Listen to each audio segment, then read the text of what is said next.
Bench பிரஸ்ஸில் கையை அகலம் பண்ணி ஒரு 10 எண்ணிக்கை எடுத்துருக்கேன். கையை அகலமாக பிடிச்சி டெஸ்ட்டுக்கு செமையான ஒர்க் அவுட் இது.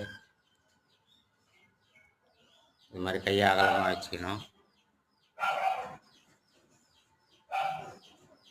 அகலமாக வச்சு ஒரு 10 எண்ணிக்கை எடுத்துருக்கேன்.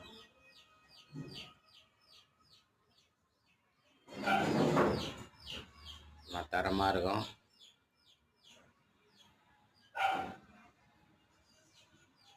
அடுத்தது அந்த இதுக்கு உள்பக்கம் வச்சு ஒரு 10 எண்ணிக்கை எடுத்துருக்கேன்.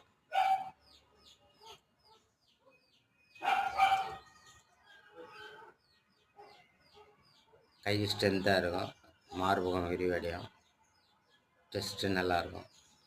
இது இங்கிலீஷில் சரியாக சொல்ல தெரியல. செம்மையாக இருக்கும். லைக் பண்ணுங்கள், ஷேர் பண்ணுங்கள். வணக்கம்.